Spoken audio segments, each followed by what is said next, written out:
مارنے والے بھی ہم ہی ہیں، مرنے والے بھی ہم ہیں۔ یہ جو ریاست اپنی عجیب و غریب پالیسیوں کی بنا پر ہزاروں افراد کو موت کے گھاٹ اتار دیتی ہے، تو یہ کیا ہے؟ ہماری اجتماعی یادداشت سے 71 کا سن غائب ہے، بلوچستان کا آپریشن غائب ہے، کراچی کا قتل عام غائب ہے، ہزاروں افراد کا قتل غائب ہے، سقوط کابل میں مرنے والوں کے نام غائب ہیں، اور بہت کچھ غائب ہے۔ مگر یہ غائب نہیں ہے، یہ اجتماعی یادداشت کا غائب شدہ حصہ فاسد خون بن کر ہمارے معاشرے کی رگوں میں دوڑ رہا ہے، اور یہی جنون ہمیں ایسے بہیمانہ منظر دکھا رہا ہے کہ والدین اپنی اولاد کو اپنے ہاتھوں موت کے گھاٹ اتار رہے ہیں۔ جنگ کی اصطلاح ہے کولیٹرل ڈیمیج، یعنی ساتھ ساتھ ہونے والا نقصان۔ یہ سب کچھ ہمارے ساتھ ہو رہا ہے۔ یہ ہماری 63 برس پالیسیوں کے اتار چڑھاؤ کی کولیٹرل ڈیمیج ہے جس کا ہم شکار ہو رہے ہیں۔ یہ وہ چھپا ہوا زہر ہے جو ہماری رگوں میں دوڑ رہا ہے، جو ہمارے پڑوسی کو یہ جنون یافتہ جرأت بخشتا ہے کہ وہ ہم کو اپنی گولیوں کو نشانہ بناتا ہے، جو ہمارے بھائی کو یہ ہمت دیتا ہے کہ وہ ہم کو حالت نماز میں بھون دیتا ہے، جو ہمارے والدین کو اتنا بیگانہ کر دیتا ہے کہ وہ اپنے مشفق ہاتھوں سے ہمیں موت کے گھاٹ اتار دیتے ہیں۔ یہ جو ہم اپنی آسائش پر ہزاروں روپے صرف کر دیتے ہیں اور یہ نہیں جانتے کہ پڑوس میں کوئی بھوکا سو رہا ہے، کسی کو علاج کی ضرورت ہے، کسی کو ہماری مدد درکار ہے، یہ سب سے بڑا گناہ ہے۔ یہ ہے بیگانگی، یہ ہے بے اعتباری۔ انسان کے زندہ رہنے کے عظیم ترین آدراج سے یقین اٹھ جاتا ہے۔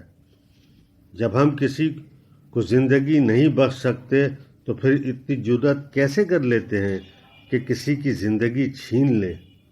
اسلام نے تو قتل عمد کو شرک کے برابر کا گناہ قرار دیا تھا، مگر ہم نے معلوم نہیں اس 63 برس میں کتنی عجیب و غریب پالیسیوں کی روح سے کتنے گناہوں کو ثواب اور کتنے ثوابوں کو گناہ قرار دے دیا ہے کہ اب ہماری تمیز ہی رخصت ہو گئی ہے۔ پڑوسی کو پڑوسی پر، بھائی کو بھائی پر، بچوں کو ماں باپ پر، اور انسان کو معاشرے پر یقین نہیں رہا ہے۔ انسان انسان سے خوف زدہ ہے، اور یہ ہے ہم نے پاکستان کے بننے سے اب تک جو جنگ خود اپنے آپ سے لڑی تھی، اس کی کولیٹرل ڈیمیج، یعنی اس کا غیر ارادی نقصان۔ نون میم راشد نے کہا تھا، زندگی سے ڈرتے ہو؟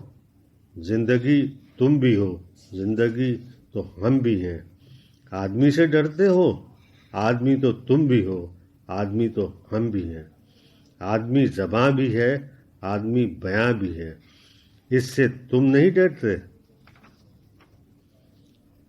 حرف اور معنی کے رشتے ہائے آہن سے، آدمی ہے وابستہ آدمی کے دامن سے، زندگی ہے وابستہ، اس سے تم نہیں ڈرتے؟ ان کہیں سے ڈرتے ہو جو ابھی نہیں آئی، اس گھڑی سے ڈرتے ہو؟ اس گھڑی کی آمد کی آگاہی سے ڈرتے ہو؟ پہلے بھی تو گزرے ہیں دور نارسائی کے، بے ریا خدائی کے، پھر بھی یہ سمجھتے ہو ہیچ آرزو مندی، یہ شب زباں بندی، بے راہ خدا بندی، تم مگر کیا جانو؟ لب اگر نہیں ہلتے ہاتھ جاگ اٹھتے ہیں راہ کا نشان بن کر، نور کی زباں بن کر، ہاتھ بول اٹھتے ہیں صبح کی اذان بن کر۔ روشنی سے ڈرتے ہو؟ روشنی تو تم بھی ہو، روشنی تو ہم بھی ہیں، روشنی سے ڈرتے ہو؟ خودکشی، اولاد کشی اور قتل و غارت گری کو روکنے کے لیے ایک واحد تدبیر یہی ہے کہ لوگوں کے دلوں میں زندگی سے محبت، اپنے آپ سے محبت اور زندہ رہنے کی محبت پیدا کی جائے۔ اور یہ کیسے کیا جائے؟ اس کے لیے آپ کو کسی ماہر نفسیات کے پاس جانے کی ضرورت نہیں، نہ ہی کسی دانشور یا مذہبی عالم سے رابطہ کرنے کی ضرورت ہے۔ بس اپنے آپ سے محبت کریں اور اپنے ارد گرد پھیلی ہوئی خدا کی عطا کردہ جیتی جاگتی زندگی سے محبت کریں۔